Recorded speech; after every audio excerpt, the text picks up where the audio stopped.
ओम अज्ञानतिमिरान्धस्य ज्ञानाञ्जनशलाकया सत्सुरोन्मिलितं येन तस्मै श्रीगुरुवे नमः। नमो ॐ विष्णुपादाय कृष्णप्रेष्ठाय भूतले श्रीमदे भक्तिवेदान्तस्वामीति नामिने नमस्ते सारस्वती देवे गौरवाणी प्रचारिणे विशेष शून्यवादी पाशातदेशतारिणे। जय श्री कृष्ण चैतन्य प्रभु नित्यानंद श्री अद्वैत गदाधर श्रीवासदि गौर भक्त वृंद।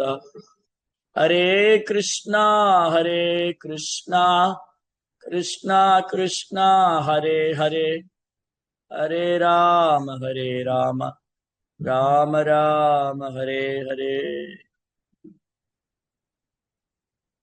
वसदि दसन शिखरे तरणी तव लग्ना शशिनि कलंग कलेवनिमग्ना शशिनि कलंग कलेवनिमग्ना केशवतता सुकर रूपा केशवतता सुकर रूपा जय जगदीश हरे, जय जगदीश हरे, जय जगदीश हरे। ஹரே கிருஷ்ணா. பக்தர்லாருக்கு இனிமையான காலை வணக்கம். இன்றைய பாகவத சத்சங்க வகுப்புல கலந்துட்டு இருக்கிற எல்லா பக்தர்களுக்கும் என்னுடைய பணிவான நமஸ்காரம். ஸ்ரீமத் பாகவத்தினுடைய 3ஆம் ஸ்கந்தம் 13வது அத்தியாயம் பகவான் வராக தேவரின் தோற்றம். அதுல இன்னைக்கு நம்ம படிச்ச ஸ்லோகம் 41 மற்றும் 42.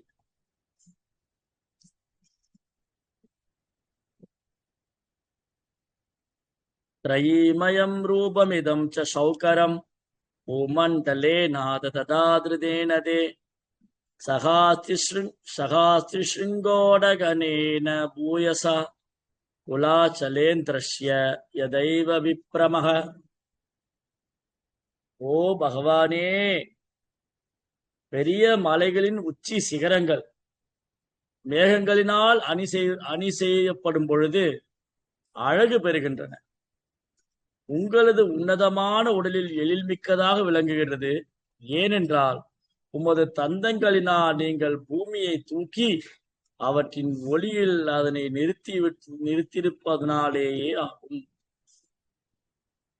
இங்க ஒரு உவமை கொடுத்திருக்காங்க. என்ன உவமை கொடுத்திருக்காங்க? சிலப்ப நம்ம பார்க்கலாம், ரொம்ப அழகான மலைகள் மலை சிகரங்கள். அந்த மலை சிகரத்து மேல மலைகள்லாம் பார்க்கறதுக்கு ரொம்ப அழகு. இயற்கை ரொம்ப அழகா இருக்கு. ஏன் இயற்கை ரொம்ப அழகு? ஏன் இயற்கை எல்லோரும் கவர்கிறது, வசீகரிக்கிறது? சமுத்திரம், கடலுக்கு போனா ஒரு சந்தோஷம். எங்கேயாவது ஹில் ஸ்டேஷன், மலை பிரதேசங்கள், ஊட்டி, கொடைக்கானல், மூணாறு, ஏற்காடு, இந்த மாதிரி மலைப்பிரதேச, ஹிமாலயம், நதிகள், கங்கை, யமுனை, சரஸ்வதி, கோதாவரி, தாமிரபரணி, காவேரி, நதிகள், மலைகள், சமுத்திரம், நீர்த்தேக்கங்கள், அருவிகள், இதெல்லாம் பார்க்கும்போது ரொம்ப மனசுக்கு ஆனந்தமா இருக்கு. இப்ப பாருங்க, கோடை விடுமுறை விட்டாங்க. கோடை விடுமுறை விட்டுட்டாலே எங்க போலாம் எல்லாம் கேட்கும். ஊட்டி போலாமா, கொடைக்கானல் போலாமா, சிம்லா போலாமா, இமயமலைக்கு போலாமா, ரிஷிகேஷ் போலாமா, ஹரித்வார் போலாமா, கங்கைக்கு போலாமா, காவேரிக்கு போலாமா, அந்த மலைக்கு போலாமா, இந்த மலைக்கு போலாமா? ஏன்னா நகர வாழ்க்கை என்றால் நரக வாழ்க்கை. நகர வாழ்க்கையே நரக வாழ்க்கை தான். எப்ப பாரு ஹாரனு சத்தம், பைக்கு சத்தம், மோட்டார் காற்று, பரபரப்பான வாழ்க்கை. எல்லாம் ஓடிக்கிட்டே இருக்காங்க. நிக்க கூட நேரம் இல்லை. ஓடுன்னு ஓடுறாங்க. குழந்தைங்க ஸ்கூலுக்கு ஓடுறாங்க, இளைஞர்கள் காலேஜுக்கு ஓடுறாங்க, தந்தைமார்கள் வந்து அலுவலகத்துக்கு ஓடுறாங்க, தாய்மார்களும் அலுவலகத்துக்கு ஓடுறாங்க, வியாபாரத்துக்கு ஓடுறாங்க, இங்க ஓடுறாங்க, அங்க ஓடுறாங்க, இங்க இருந்து அங்க ஓடுறாங்க, அங்க இருந்து இங்க ஓடுறாங்க, மோட்டார்ல ஓடுறாங்க, கார்ல ஓடுறாங்க, அப்புறம் வந்து பிளைட்ல ஓடுறாங்க. ஓடிக்கிட்டே தான் இருக்கு. நிக்க கூட நேரம் இல்லை. நான் சின்ன வயசுல ஸ்கூல்ல ஒரு கவிதை படிச்சேன். அந்த கவிதையில ஒரு புலவர் எழுதுறாரு, என்னடா வாழ்க்கை என்றுமே கவலை, நிக்கவோ பார்க்கவோ நேரமே இல்லை, ஆடு போல் மாடு போல் அடியேனும் ஆடு போல் மாடு போல் மரக்கிளை அடியேனும் நிற்கவோர் கனமேனும் இல்லை. ஆடு போல் மாடு போல் அசை போட்டு மரக்கிளை அடியேனும் நிற்கவோர் கனமேனும் இல்லை. அட, ஆடு மாடு கூட எங்கேயாவது நின்று சாப்பிட்டு இருக்கப்பா, நிம்மதியா இருக்கு. நானும் பாரு காலையில இருந்து ராத்திரி வரைக்கும் ஓடிக்கிட்டே இருக்கு. மாதிரி மனித வாழ்க்கை வந்து இன்னைக்கு எந்திரமயமா ஆயிடுச்சு. மனித வாழ்க்கை இன்னைக்கு எப்படி ஆயிடுச்சு? எந்திரமயமாக ஆகிவிட்டது. எந்திரத்தோடு தான் வாழ்ந்துகிட்டே இருக்காங்க. 24 மணி நேரமும் எந்திரத்தோடு தான் இருக்காங்க. கையில எப்பவுமே ஒரு எந்திரம், மொபைல் போன் ஒரு எந்திரம், ஆபீஸ்ல போனா கம்ப்யூட்டர்னு ஒரு எந்திரம், இல்ல மெஷினரிஸ்னு ஒரு எந்திரம், டெக்ஸ்டைல்ல போனா ஒரு எந்திரம், மெக்கானிக்கல்ல போனா ஒரு எந்திரம், ஆட்டோமொபைல்ல போனா ஒரு எந்திரம். இந்த மனிதனே ஒரு எந்திரம் தான். மனித வாழ்க்கை ஒரு எந்திர வாழ்க்கை தான். யந்திர ரூடானி மாயையா, பகவான் சொல்றார் பகவத்கீதையில, ஈஸ்வர சர்வபூதானாம் ஹிருதேஷி அர்ஜுன திஷ்டதி பிராமயன் சர்வபூதானி யந்திர ரூடானி மாயையா. இந்த உடம்பே ஒரு மெஷின் தான், எந்திரம். இப்போ ஆத்மாவாகிய நம்ம இந்த உடம்புங்கிற எந்திரத்தை எடுத்துக்கிட்டு எந்திரத்து மேல எந்திரத்தை வச்சு வாழ்ந்துகிட்டு, வாழ்க்கையே எந்திரமயமாகிவிட்டு, வாழ்க்கையே மெக்கானிக்கல் ஆயிடுச்சு. சோ இதுல என்ன ஆகுது? வாழ்க்கையே மெக்கானிக்கல் ஆனது, ஃப்ரஸ்ட்ரேஷன் ஏற்படும். என்னங்க ஸ்கூலுன்னு போய் படின்னு படிச்சு, வேலைன்னு போய், சரி இந்த லீவு நாள்ல எங்கேயாவது போலாமா, அந்த கோயிலுக்கு போலாமா, இந்த கோயிலுக்கு போலாமா, அந்த ஆசிரமத்துக்கு போலாமா, இங்க எதையாவது எங்கேயாவது போகும், இல்லாட்டி பைத்தியம் பிடிச்ச மாதிரி ஆயிடும். பெரும்பாலும் மக்களுக்கு வந்து இந்த கோடை விடுமுறையில வந்து எங்கேயாவது சுற்றுலா போகணும். கொடைக்கானல் ஸ்தம்பித்தது, வரலாறு காணாத மக்கள் கூட்டம், பேருந்துகளும் வாகனங்களும் வரிசையாக நின்று விளம்பரம் இது போடுறாங்க, நியூஸ் போடுறாங்க. பல மைல் தூரம் வந்து வாகனங்கள் அணிவகுத்து நின்றது. ஊட்டி ஸ்தம்பித்தது, அது ஸ்தம்பித்தது, இது ஸ்தம்பித்தது. ஏன் ஸ்தம்பித்தது? ஏன்னா அவங்க வீட்டில் இருக்க முடியல, எங்கேயாவது வெளியில போகணும். ஏன்னா வாழ்க்கை எந்திரமயம் ஆயிடுச்சு. அப்ப இயற்கை ரொம்ப அழகு. அருவிகள், நதிகள், மலைகள், சமுத்திரம், இதெல்லாம் ரொம்ப ரொம்ப அழகு. அப்போ இந்த மலை பிரதேசத்துக்கு போனோம்னு வச்சுக்கோங்களேன், மலை பிரதேசத்துல அப்படியே அழகா மேகமெல்லாம் வந்து மலை மேல அப்படி போகும். அந்த மலை வந்து மேகத்தை தாங்கி இருக்கு, அப்படியே வந்து ஒரு கிரீடம் மாதிரி இருக்கு. அந்த மேகத்தை அணிவகுத்து, அந்த மேகங்கள்லாம் அணிவகுத்து மலையில வந்து மலை மேல இருக்கும்போது அந்த காட்சி வந்து ரொம்ப அழகா இருக்கு. அப்படியே இந்த மேகம் எல்லாம் மலை மேல இறங்கும், மேகங்கள்லாம் கூட்டம் கூட்டமா மலை மேல இறங்கும் போது பார்க்கிறதுக்கு ரொம்ப ஒரு ரம்மியமான காட்சியா இருக்கு, ரொம்ப அழகான காட்சி. அப்படியே சாத்விகமா இருக்கு. மலைகள், நதிகள், அருவிகள், சமுத்திரம், இதெல்லாம் ரொம்ப சாத்விகமான இடம். பாருங்க, எங்கேயாவது கடல் புறத்துல போய் உட்கார்ந்துருப்பாங்க, வீட்டுல சண்டை போட்டா, வீட்டுல மனைவி கூட சண்டை போட்டா, இல்ல கணவன் மனைவி கூட சண்டை போட்டான்னா கடல் புறத்துல போய் உட்காந்து கடல் அலையே பார்த்துக்கிட்டு இருப்பாங்க. அப்ப கொஞ்சம் சமாதானம் ஆகலாம் அப்படின்னு போய் உட்காந்துருப்பாங்க. இல்ல எங்கேயாவது மலை பிரதேசத்துக்கு ஓடிடுவாங்க. ஏன்னா நகர வாழ்க்கையில எப்பவுமே சண்டை சச்சரவு. நகர வாழ்க்கையினாலே ரஜோகுணம் தமோகுணம். நகர வாழ்க்கை என்றாலே ரஜோகுணம் தமோகுணம் நிறைந்தது. காடுகள், மலைகள், சமுத்திரம், நீர்த்தேக்கம் எல்லாம் சாத்விகமானது. ஆனா பாருங்க, ஒரு காலத்துல அப்படிதான் வாழ்ந்துட்டு இருந்தோம். மலையும் மலை சார்ந்த இடமும், காடும் காடு சார்ந்த இடமும், வயலும் வயல் சார்ந்த இடமும், இப்படிதான் வாழ்க்கை இருந்தது. ஒரு கம்யூனிட்டி டெவலப் ஆகுது, ஒரு சமுதாயம் தோன்றுது அப்படின்னா, ஒரு சமுதாயம் எங்க தோன்றியது? மலை பிரதேசத்தில் தோன்றியது. நதி எங்க இருக்கோ அந்த நதி போற பாதையில சமுதாயம் இருந்தது. நதியோடைய பாதையில, மலை பிரதேசங்கள்ல அப்படிதான் ஒரு சமுதாயம் இருக்கு. அப்போ இயற்கை தான் நமக்கு ஆதாரம், வாழ்வாதாரம்.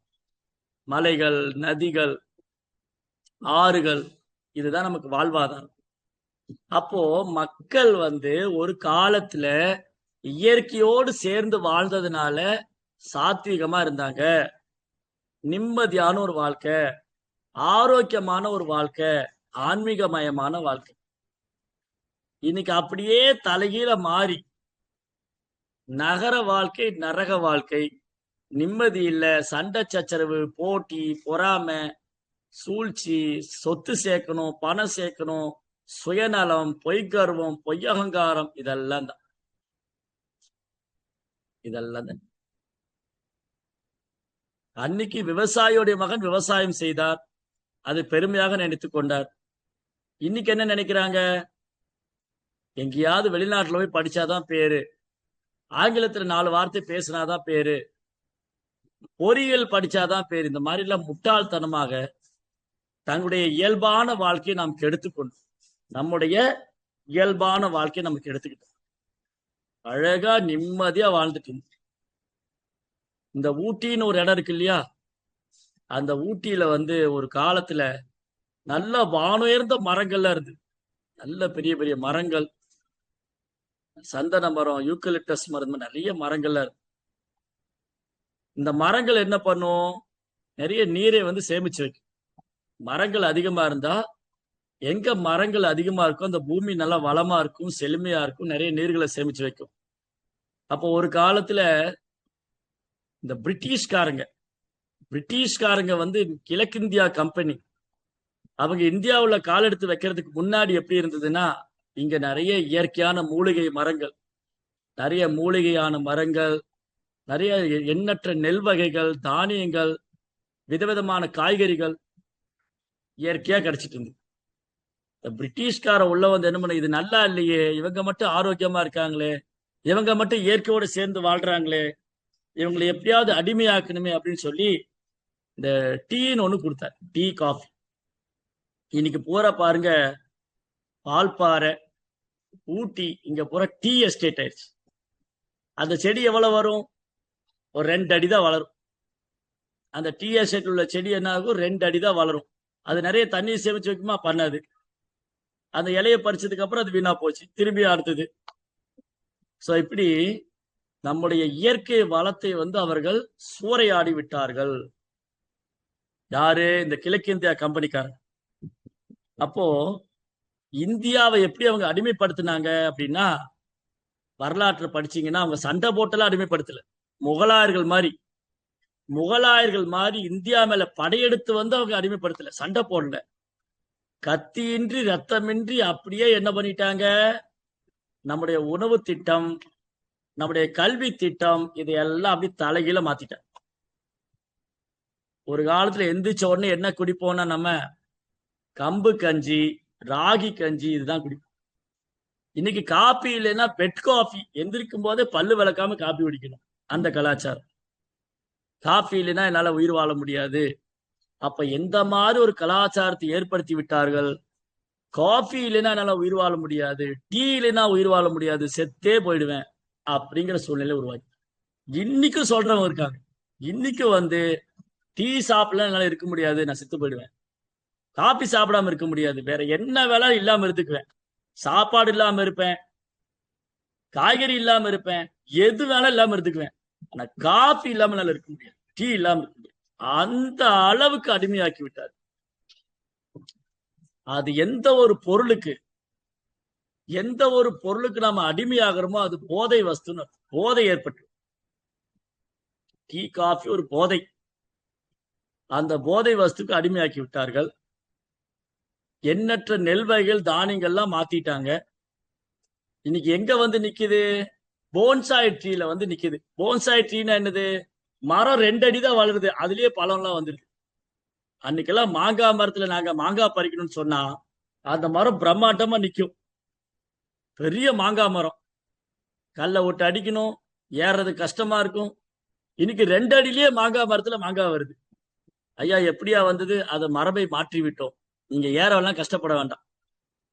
நீங்க மரத்துல எல்லாம் ஏற வேண்டாம், படுத்துக்கிட்டே பறிச்சு சாப்பிடலாம். நீங்க மாங்காய் இன்னைக்கு படுத்துட்டே பறிச்சு சாப்பிடலாம். இந்த மாதிரி மரபை மாற்றி விட்டார்கள். பழங்கள், தானியங்கள் எல்லாத்தோடைய மரபு மாத்திட்டாங்க. பசுமாட்டோடைய மரபே மாத்திட்டாங்க. கோமாதா, நல்ல நாட்டு மாடுகள், நல்ல பருத்து அப்படி அப்படி ஆரோக்கியமா துள்ளி குதிக்கிற கண்ணுக்குட்டி. நீங்க நாட்டு மாட்டு கண்ணுக்குட்டி அவிழ்த்து விட்டு பாருங்க, உங்களால பிடிக்க முடியாது.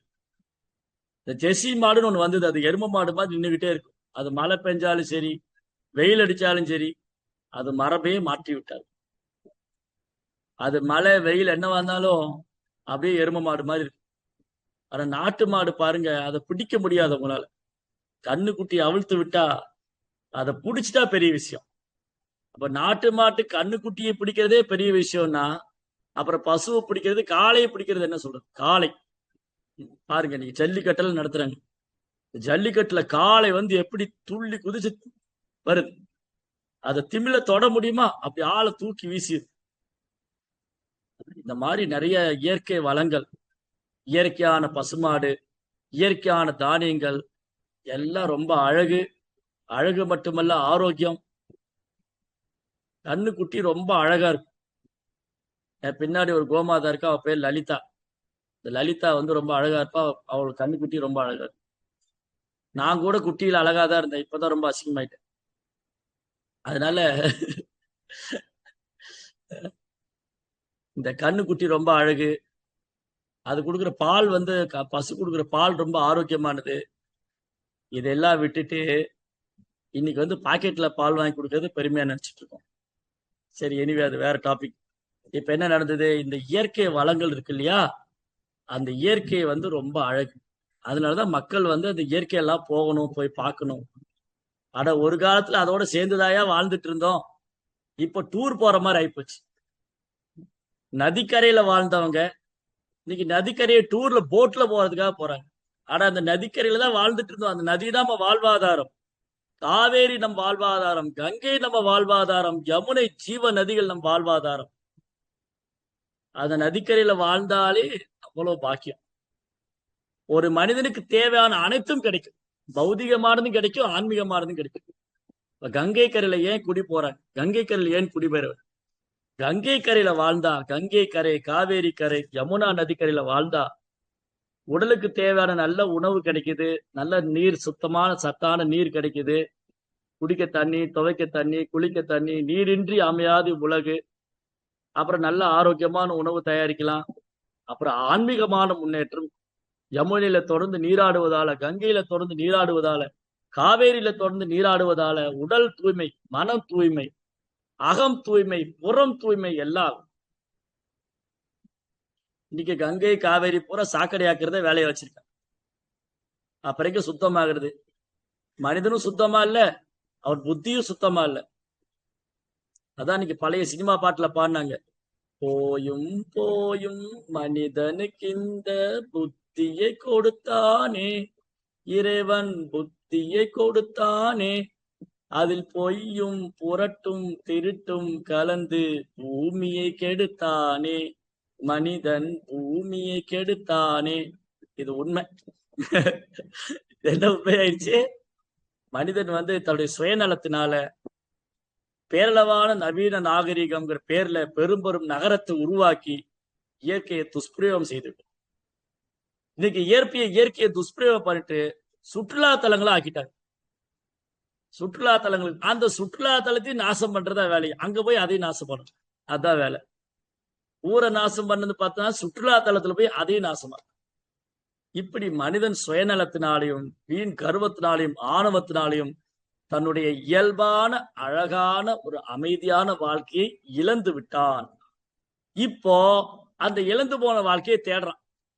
இயல்பான அமைதியான ஆனந்தமான ஒரு சாத்விகமான வாழ்க்கையை எப்ப தேடுறான்?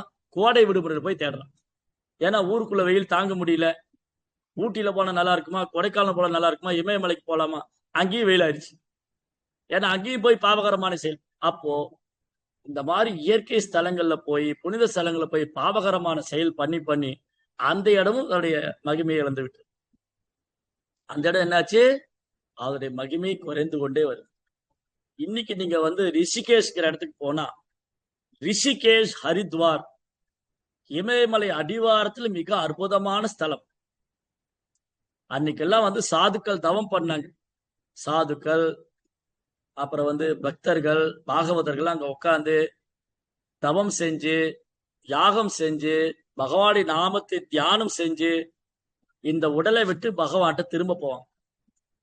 இன்னைக்கு ரிஷிகேஷ் எதுக்கு போறாங்கிறீங்க, அங்க போய் அட்வென்ச்சர் பண்றான். மேல இருந்து தலைகீழ குதிக்கிறது, கங்கையில வந்து போட்டு விட்டு விளையாடுறது. இன்னைக்கு விளையாட்டுக்கு தான் போறாங்க. நிறைய அட்வென்ச்சர்ஸ், நிறைய விளையாட்டு, அது சுவாரஸ்யமான விளையாட்டு. மலை மேல இருந்து காலில் கயிறு கட்டி தலைகீழ குதிக்கிறது, அப்புறம் போட் எடுத்துட்டு கங்கையில போறது விளையாட்டு ஸ்தலமாக மாறிவிட்டது. ஆன்மீக ஸ்தலங்கள்ல இன்னைக்கு என்ன ஆயிடுச்சு, விளையாட்டு ஸ்தலமா மாறிடுச்சு. அப்புறம் கங்கா தேவி பார்த்துட்டே இருப்பாங்க. ஒரு நாள் பட்டார்னு ஒரு அடி அடிப்பாங்க, எல்லாம் தண்ணிக்குள்ள போய் இவன் அவ்வளவு பேர் தண்ணிக்குள்ள போயிருக்கு. அதனால இயற்கைக்கு எதிராக செயல்படுவது மிகவும் ஆபத்தானது. இயற்கை அழகானது, இயற்கைக்கு எதிராக செயல்பட்டால் அதே இயற்கை ஆபத்தானது. இயற்கை அழகானது, ஆபத்தானது. அப்ப பாருங்க, இங்க ரொம்ப அழகான ஒரு உவமை கொடுத்திருக்கிறாங்க. அந்த மலை மேல இருக்கிற மேகங்கள்லாம் பார்க்க கண்கொள்ளா காட்சியா இருக்கு. அது எதோடு ஓமைப்படுத்திருக்காங்க, வராகமூர்த்தி பகவான் வராகர் தன்னுடைய கூரிய தந்தங்களால பூமியை வந்து அந்த கர்ப்பக்கடல்ல குதிச்சு அந்த கூரிய தந்தங்களால பூமி அப்படி மேல தூக்கிட்டு வர. அதை பார்க்கும்போது எப்படி இருந்ததா, வராகர் ஒரு பெரிய பர்வதம் மாதிரி இருக்கார். வராகமூர்த்தி வராக பெருமான் பூவராக சுவாமி யஜ்ஞ வராகர் பெரிய பர்வதம் மாதிரி இருக்காரு. அந்த கூரிய தந்தங்கள் இந்த பூமியானது மேகக்கூட்டம் போல இருக்கு. எப்படி மலையை வந்து எவ்வாறு ஒரு மலையை மேகக்கூட்டங்கள் அலங்கரிக்குதோ அது போல வராகமூர்த்தி அழகு, அந்த அழகுக்கே அழகு சேர்க்கிற மாதிரி பூமாதேவி தன் கூடிய தந்தங்கள்ல தாங்கியிருக்க. எவ்வளவு அழகான வர்ணனை. பகவான் வராகமூர்த்தி அழகுதான். அந்த அழகான வராகமூர்த்தி பூமி பிராட்டியை தன் கூறிய தந்தங்களால் தாங்கி இருந்தது அழகுக்கே அழகு சேர்க்கிற மாதிரி இருந்தது. சரி, பொருளூர்ல போப்பா என்ன சொல்லியிருக்காரு,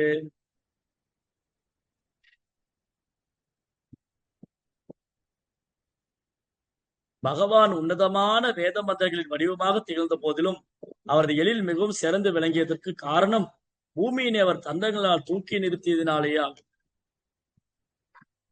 அதாவது பிரபுபாதர் என்ன உதாரணம் தருவார்னு சொன்னா, ஒரு இடத்துல பகவத்கீதையில ஐ திங்க் 18ஆம் அத்தியாயம் நினைக்கிறேன், 18ஆம் அத்தியாயத்துல பிரபுபாதர் உதாரணம் கொடுத்திருக்காரு.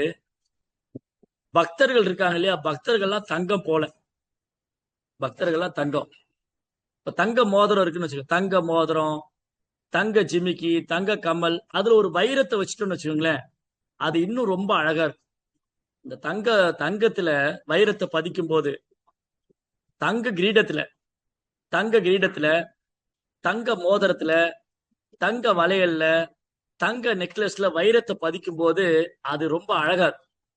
அந்த மாதிரி ஒரு பக்தன் பகவானோடு சேரும் போது, பகவானுடைய நாம ரூப குணாதிசயங்களை பாடும்போது கேட்கும் போது, பகவத் பக்தியில தன்னை இணைத்துக் கொள்ளும் போது, அவன் பக்தியில வந்து தன்னை இணைத்துக் கொள்ளும் போது அந்த தங்கத்துல வைரத்தை சேர்த்த மாதிரி பகவானுடைய சிந்தனை கிருஷ்ண உணர்வுல நாம் இணைத்துக் கொள்ளும் போது அந்த தங்கம் போன்ற ஜீவாத்மா ஒரு பக்தன் கிருஷ்ண உணர்வுல லயத்துக் கொள்ளும் பொழுது அந்த தங்கத்தோடு வைரம் சேரும் போது அந்த தங்கம் ஜொலிக்கும். அது அழகுக்கு அழகு சேர்க்கிற மாதிரி. அந்த மாதிரி நம்ம ஆன்மீக பாதையில கிருஷ்ண உணர்வை நம்ம ரொம்ப தீவிரமா எடுத்து பண்ணினா, பகவானோட இணைச்சிட்டோன்னு சொன்னா, பகவானுடைய சிந்தனையில் இருக்கோன்னு சொன்னா, பகவானோடு இணைவதென்றால் பகவான் சிந்தனையில் இருக்கிறது. பகவானுடைய நாம ரூப குணாதிசயங்களை பாடும்போது அந்த பகவானுடைய வாழ்க்கையில பக்தனுடைய வாழ்க்கையில அந்த பக்தனுடைய வாழ்க்கையில பகவானை இணைந்து விடும் பொழுது அந்த பக்தன் தங்கத்துல வைரத்தை இணைத்தது போல ஆகிவிடுகிறார். அழகான உண்மை. அடுத்து 42.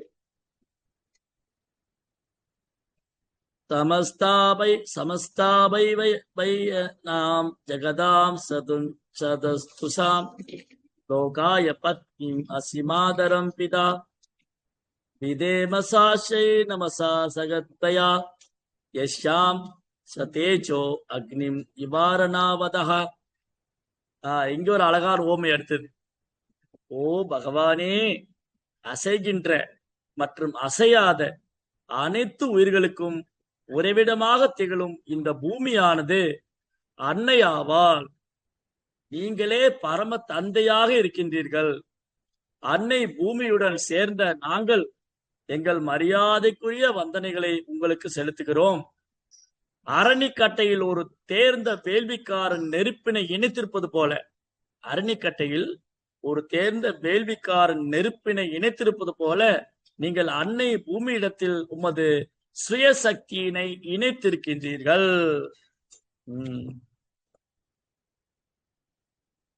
ரொம்ப அழகான வர்ணனைங்க. பூமாதேவி தாய், அம்மா.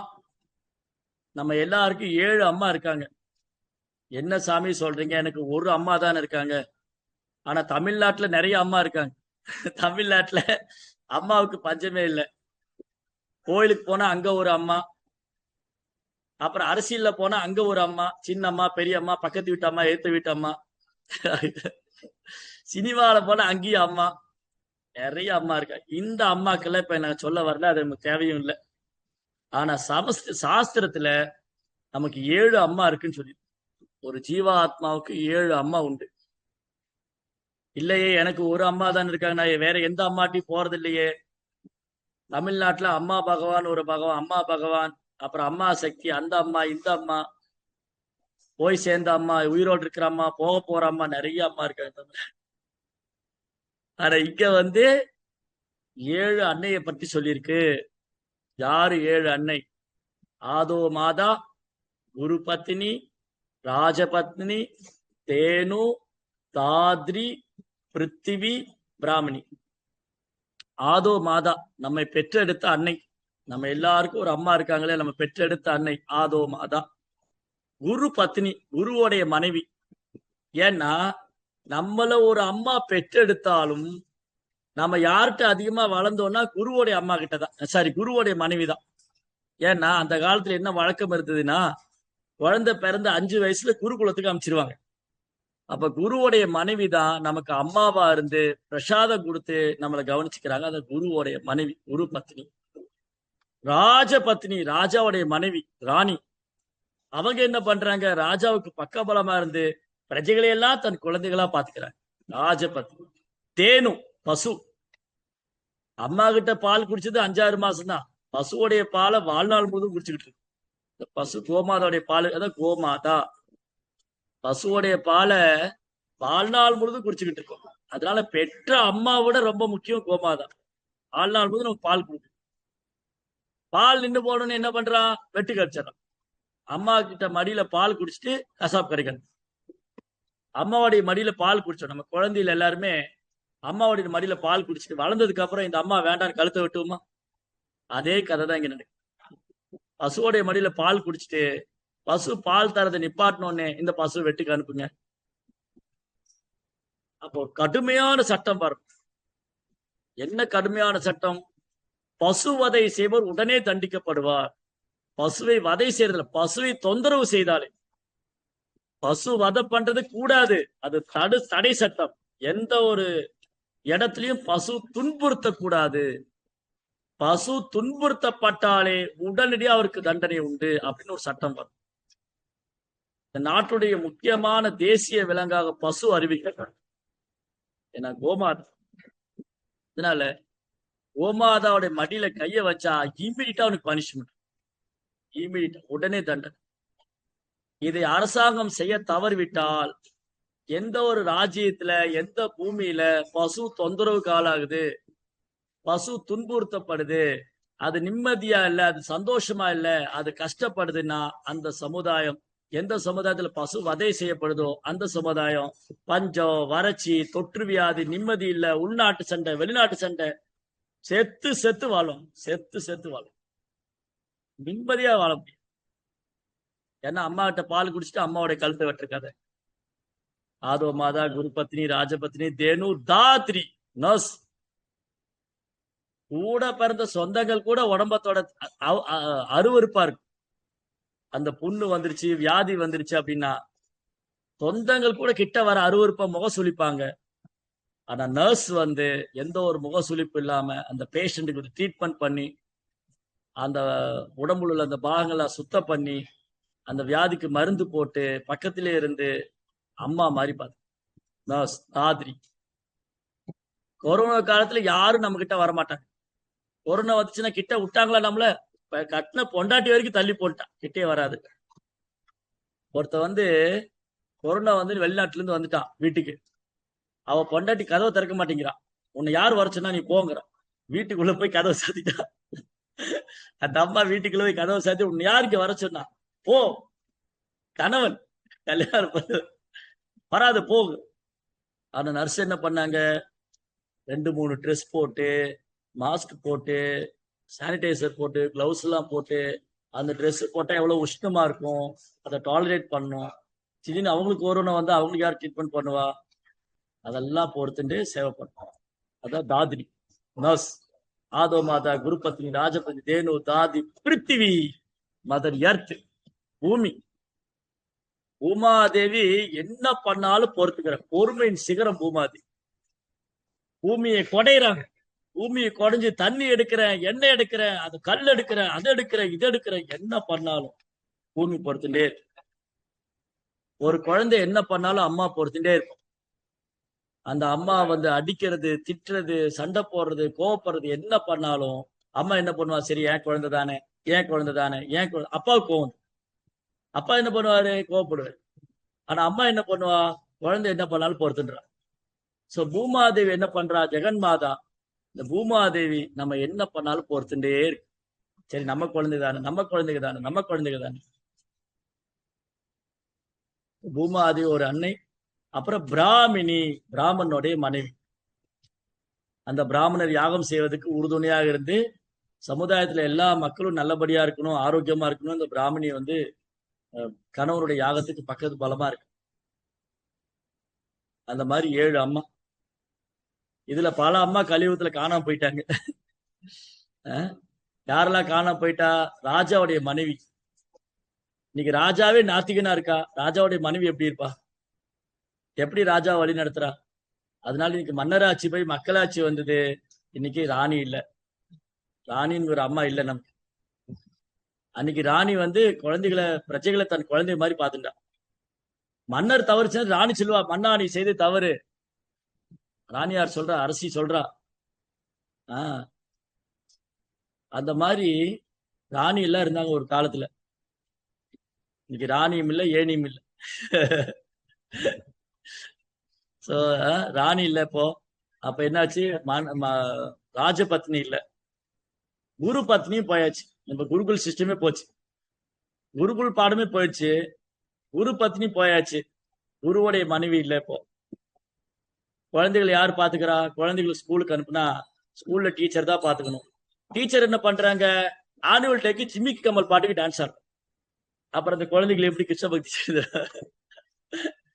அப்ப எந்த மாதிரி டீச்சர் இப்ப இருக்காங்க சமுதாயத்துல? பௌதிக ஜெகநாத் பௌதிக கல்வி கொடுக்கறவங்க தான் இருக்கு. அந்த குழந்தையோடைய ஆன்மீக பாதை பற்றி அவங்களுக்கு கவலை இல்லை. ஏன்னா இவங்களுக்கே ஆன்மீகம் தெரியாது. அதனால குரு பத்னி போயாச்சு. குழந்தைகளுக்கு சாப்பிடலாம் கொடுக்குறாங்க, நான் இல்லைன்னு சொல்லல. ஸ்கூல்ல போனா குழந்தைகளுக்கு வந்து குழந்தைகளுக்கு இந்த ப்ரீ கேஜி இந்த ஸ்கூல்ல எல்லாம் இருக்குல்ல, அங்க குழந்தைகளுக்கு சாப்பாடு ஊட்டி விடுவாங்க, எல்லாம் பண்றாங்க. ஆனா கிருஷ்ண பக்தி கொடுக்கலையே. அப்ப போச்சா? ராஜபத்னி போச்சு, குரு பத்னி போச்சு. ஆதோ மாதா குரு பத்னி தேனு பசு கொஞ்சம் இருக்கு ஏதோ பகவானுடைய கிருபையில. அதையும் கொஞ்சம் கொஞ்சமா அழிச்சுக்கிட்டே இருக்காங்க. அதையும் கொஞ்சம் கொஞ்சமா அழிச்சுக்கிட்டே வராங்க. தாத்ரி நர்ஸ் இருக்காங்க. பிருத்திவி இருக்கு. பிராமணி ஆல்மோஸ்ட் பிராமண கலாச்சாரம் போயிடுச்சு.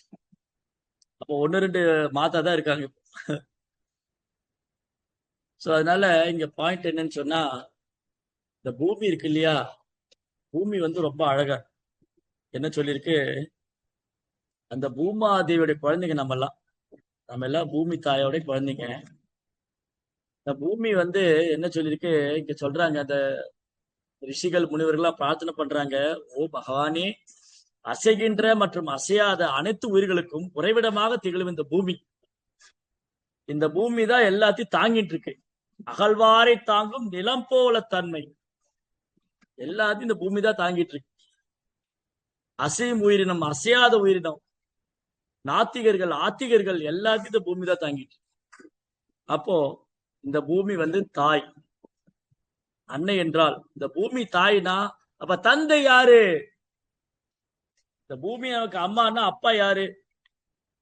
நீங்களே பரம தந்தையாக பகவானே, நீங்க தான் தந்தை.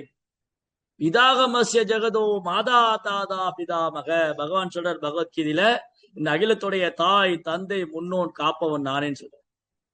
பீஜமாம் சர்வபூதானாம் விருத்தி பார்த்த சனாதன. இந்த அகிலத்தோட விதையும் நானேன்னு சொல்றேன். அதான் இங்க பகவத்கீதையுடைய ப்ரோப்பர் கோட் பண்ணிக்கிறார். பகவத்கீதா 14.4. பகவத்கீதை 14.4 என்னது? சர்வயோனேஷு கௌந்தேயா மூர்த்தய சம்பவந்தியா. எல்லா உயிர்வாழிக்கும் விதையளிக்கும் தந்தை நானேங்கிறார் கிருஷ்ணா. எல்லா உயிர்வாழிகளுக்கும் விதையளிக்கும் தந்தை கிருஷ்ணா. அதனால இந்த முனிவர்களா சொல்றாங்க, பூமி அம்மான்னா நீங்க தான் அப்பா. அன்னை பூமியுடன் சேர்ந்து நாங்கள் எங்கள் மரியாதைக்குரிய வணக்கங்களை உங்களுக்கு சமர்ப்பிக்கின்றோம். அரணிக்கட்டையில் ஒரு தேர்ந்த யாகம் செய்யறவரு நெருப்பினை இணைத்திருப்பது போல நீங்கள் அன்னை பூமியிடத்தில் உமது சுயசக்தியினை இணைத்திருக்கீங்க. அப்ப இங்க என்ன பாயிண்ட் அப்படின்னா, நிறைய பேர் இயற்கையை புகழ்வாங்க. நிறைய பேரு, வா நேச்சர் பாருங்க எப்படி இருக்கு, எவ்வளவு அழகு, மலைகள் அழகு, நதிகள் அழகு, சமுத்திரம் அழகு, அருவி எல்லாம் அழகு. ஆனா அது இயற்கை. அப்ப என்னாச்சு? அந்த இயற்கைக்கு பார்த்தாங்க, இயற்கையோடைக்கு பின்னாடி இருக்கிறது யாருன்னு பார்க்கல. நிறைய பேர் இயற்கையை அப்ரிஷியேட் பண்ணுவாங்க, நிறைய பேர் இயற்கையை புகழ்றாங்க, இயற்கை குறிச்சு கவிதை எழுதுறாங்க, பாட்டு பாடுறாங்க, புகழ்றாங்க. ஆனா இந்த இயற்கைக்கு பின்னாடி இருப்பவர் யார்? இந்த இயற்கைக்கு ஆதாரம் யார்? அதை விட்டாங்க. அப்போ இந்த இயற்கையானது, பூமியானது தாய். பூமியானது தாய் என்றால் தந்தை இல்லாமல் எவ்வாறு ஒரு தாய் ஒரு கரு உற்பத்தி பண்ண முடியும்? கேள்வி கேட்க என்ன கேள்வி கேட்கிறாரு? ஒரு தாய் இருக்கா, அந்த பொண்ணு ஒரு பொண்ணு எப்ப தாய்மை அடைகிறா? ஒரு பொண்ணு எப்ப தாய்மை அடைகிறா? ஒரு ஆணோடு இணையும் போது. ஒரு ஆண் பெண் 2 பேர் கல்யாணம் பண்ண, ஆண் பெண் இருவர் கல்யாணம் பண்ண உடனே அந்த ஆணுடைய சக்தி அந்த பெண்ணுக்குள் செலுத்தப்படும் பொழுது அந்த பெண் கருவுறுகிறார், தாய்மை அடைகிறார் இல்லையா? அப்போ தந்தையுடைய உதவி இல்லாம ஒரு பொண்ணு வந்து தாய்மை அடைய முடியாது. கணவனுடைய உதவி இல்லாம ஒரு பொண்ணு வந்து தாய்மை அடைய முடியாது. இன்னைக்கு செயற்கையா பல முறையை கொண்டு வந்துட்டாங்க, ஆனா இது நேச்சர் இல்லை. இன்னைக்கு வந்து செயற்கையா பல முறைகளை கொண்டு வராங்க. செயற்கை கருத்தறுப்பு, செயற்கை குழந்தை உற்பத்தி, செயற்கை எல்லாம் ஆர்டிபிஷியல். ஆனா உண்மையில் என்ன வேணும்? ஒரு ஆணுடைய சக்தி அந்த பெண்ணுக்குள்ள செலுத்தும். இப்ப என்ன பண்றாங்க? செயற்கையான முறையில் அதை பண்றாங்க. அப்ப கெமிக்கல் இவங்க உற்பத்தி பண்ண முடியாது. இப்போ ஒரு பொண்ணு கருத்து இருக்கணும்னு சொன்னா செயற்கையாக ஒரு கெமிக்கல் உண்டு பண்ணி உயிர் உற்பத்தி பண்ண முடியாது. ஒரு ஆணுடைய சக்தி அந்த பெண்ணுக்குள்ள செலுத்தும். அது டெஸ்ட் டியூப் பேபிங். அதுதான் வந்து சென்டர் இருக்கு, அந்த கருத்தரிப்பு மையம். அப்ப அந்த உயிர் சக்தியில மூலமா அந்த உயிர் சக்தி எங்கிருந்து வந்தது? சொல்றார், லைஃப் கம்ஸ் ஃப்ரம் லைஃப். உயிரிலிருந்து உயிர் தோன்றுகிறது. உயிர் தானால உற்பத்தி பண்ண முடியாது, ஆன்மாக்கள் உற்பத்தி பண்ண முடியாது. ஒரு உயிரிலிருந்து இன்னொரு உயிர் தோன்றுகிறது. அதான் ப்ராப்பர் புக்கே போட்ட, உயிரிலிருந்து உயிர் தோன்றுகிறது. திடீர்னு எல்லாம் உற்பத்தி ஆயிரல, திடீர்னு வந்துடல. அப்போ வந்து புரோபாடி சீடர் இருந்தாரு சொரூப் தாமோதர் மகாராஜ். சொரூப் தாமோதர் மகாராஜ் வந்து கலிபோர்னியா யூனிவர்சிட்டியில ஒரு பெரிய என்ஜினியர், சயின்டிஸ்ட். அவர் கலிபோர்னியா யூனிவர்சிட்டியில கெமிக்கல் லேப்ல ஒரு பெரிய சயின்டிஸ்டா படிச்சுட்டு இருக்காரு, ஸ்டூடெண்டா இருக்காரு. அவர் புரோபாடி சீடர். ஒரு நாள் ஒரு கெமிக்கல் ப்ரொஃபசர் என்ன பண்றாரு, ஒரு கிளாஸ் கொடுத்துட்டு இருக்காரு. ப்ரொஃபசர் லெக்சர் பண்றாரு. அவர் சொல்றாரு, உயிர்ல இருந்து வருது. உயிர் வந்து ரசாயன கலவையில தோன்றியது. அவர் என்ன சொன்னாரு, லைஃப் கம்ஸ் ஃப்ரம் கெமிக்கல். உயிர் எப்படி வருதுன்னா, 2 கெமிக்கலுடைய காம்பினேஷன், 2 ரசாயனங்களை சேர்க்கும் பொழுது அந்த ரசாயன கலவையால் உயிர் தோன்றுகிறது அப்படின்னு அந்த ப்ரொஃபசர் சொல்றாரு, அந்த லெக்சரர். உடனே மகாராஜ் வந்து கேட்கிறார், ஏன்னா ப்ரோப்பாடி சீடர், இவர் ப்ரோப்பா புக் படிச்சிருக்காரு, ப்ரோப்பா மாதிரி ஒரு குரு கிடைச்சிருக்காரு. இவர் சொல்றாரு, ஓ சார், எனக்கு ஒரு டவுட். என்ன டவுட் உங்களுக்கு? நீங்க சொன்னீங்க இந்த உயிர்கள்லாம் வந்து ரசாயன கலவையினால வந்தது அப்படின்னா, நீங்க உங்களோட ஸ்டேட்மெண்ட் என்னது? Life from some chemical. Life from some கெமிக்கல்னா, நம்முடைய கெமிக்கல் லெபார்டரி நிறைய கெமிக்கல் இருக்கு, அதை வச்சு ஏன் நீங்க ஒரு உயிர் உற்பத்தி பண்ணக்கூடாது? நம்முடைய கெமிஸ்ட்ரி லெபார்டரியில நிறைய ரசாயன பொருட்கள்லாம் இருக்கு, கெமிக்கல் இருக்கு, அதை வச்சு நீங்க ஒரு உயிர் உற்பத்தி பண்ணக்கூடாது? அது முடியாது. அவ எப்படி நீங்க சொல்லலாம் உயிர்ல இருந்து உயிர் தோன்றுதுன்னு சொல்லாம, நீங்க எப்படி உயிர் கெமிக்கல் இருந்து வருது, ரசாயன கலவையினால வருது அப்படி சொல்றோம்? இதுதான் இன்டெலிஜென்ட் கொஸ்டின். அதனால இன்னைக்கு வந்து ஒரு அந்த உயிர் சக்தி எடுத்து ஒரு டியூப்ல வச்சு அது இன்னொரு இதெல்லாம் இந்த முறையெல்லாம் பண்ணா கூட, இது பல காலத்துக்கு முன்னாடி நடந்தது. இந்த டெஸ்ட் டியூப் பேபி வந்து இன்னைக்கு பண்றாங்க இல்லையா, ஒரு ஆணுடைய சக்தி எடுத்து ஒரு பானையில வச்சு ஒரு டியூப்ல வச்சு அது இன்னொரு பெண்ணுக்கு செலுத்தி அது மூலமா குழந்தை வைக்கிறது. இது இன்னைக்கு நேத்து இல்ல, இது பல ஆயிரம் வருஷத்துக்கு முன்னாடி நடந்தது. குந்தி தேவிக்கு குழந்தை பிறந்ததுன்னு காந்தாரிக்கு பொறாம வந்தது. எனக்கு குழந்தை இல்லாம அவளுக்கு குழந்தை பிறகு அவள் கர்ப்பவதி ஆயிட்டா. குந்தி தேவி கர்ப்பவதி ஆயிட்டா, எனக்கு குழந்தை இல்லைன்னு சொல்லி அவள் கர்ப்பவதியா இருந்தப்போ தன் வயித்தை வந்து குத்துனா, அடிச்சுட்டா.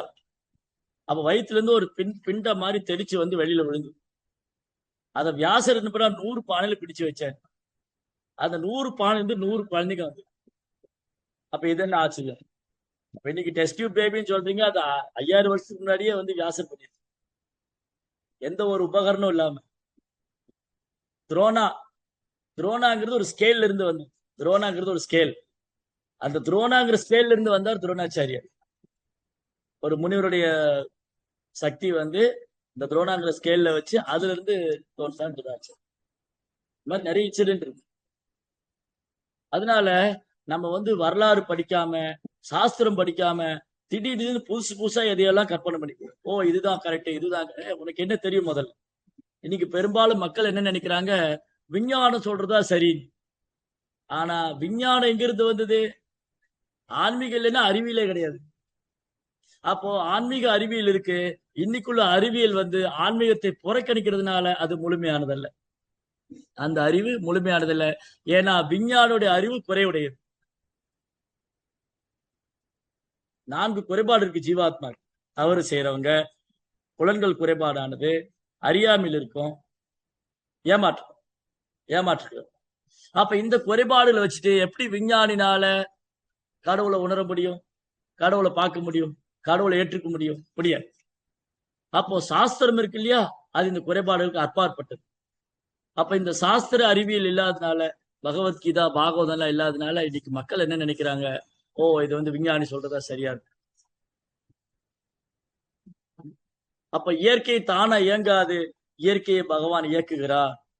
இயற்கை தானா கருத்தரிக்காது, பகவான் இயற்கையை கருத்தரிக்க செய்கிறார். எப்படி கருத்தரிக்க செய்கிறார்? மயா தக்ஷேன பிரகிருதி சுயதே சச்சராச்சரம். தன் கடைக்கண் பார்வை, பகவான் வந்து தன் கடைக்கண் பார்வையை பூமி மேல செலுத்துறதுனாலேயே பூமி வந்து இயங்க ஆரம்பிக்கும். அப்ப என்ன சொல்லிருக்கீங்க? அரணிக்கட்டை, அரணிக்கட்டையை வந்து உரசும் போது அந்த அரணிக்கட்டைக்குள்ள நெருப்பு இருக்கு. அந்த கை தேர்ந்த வேத விற்பனர் பிராமணர் வந்து யாகம் செய்யும் போது, அந்த காலத்துல எப்படி யாகம் பண்ணாங்கன்னா, நெருப்பு குச்சி வச்சு யாகம் பண்ணணும். யாக குண்டம் இருக்கு இல்லையா, யாக குண்டத்துல தீ வர வைக்கணும்னா தீக்குச்சி பயன்படுத்த மாட்டாங்க. 2 அரணிக்கட்டை எடுத்து உரசி அதுல இருந்து நெருப்பு உருவாக்குவாங்க. அப்போ எக்ஸ்பர்ட் பிராமணர் வேத மந்திரங்களை சொல்லி, அந்த வேத மந்திரங்களால அரணிக்கட்டையை உரசி அதுல இருந்து நெருப்பு உருவாக்கும். அந்த மாதிரி பகவான் இந்த பூமியை தன் தந்தங்களால் தாங்கி கொண்டு பகவான் வந்து பூமியை கருத்தரிக்க செய்கிறார். அதனால பூமி வந்து தாய் என்றால் பகவான் வந்து தந்தை.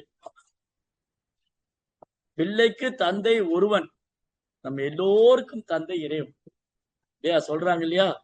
அப்ப தந்தை ஒருவர் தான், நம்ம எல்லோருக்கும் தந்தை ஒருவர், பரமபுருஷரான பகவான் கிருஷ்ணன். அதுதான் இங்க வந்து ரிஷிகள் முனிவர்கள்லாம் பிரார்த்தனை பண்றாங்க. ஓ பகவானே, இங்க காணக்கூடிய அசைகின்ற அசையாத அனைத்து உயிர்வாளிகளுக்கும் உறைவிடமாக பூமி திகழ்வதால் இந்த பூமி தாய் என்று அழைக்கப்படுகிறாள். நீங்களோ பரம தந்தையாவே. Krishna supreme father.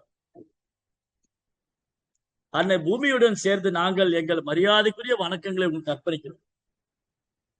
பிள்ளைகள் என்ன பண்ணணும்? அம்மா கூட சேர்ந்துட்டு அப்பாவுக்கு மரியாதை.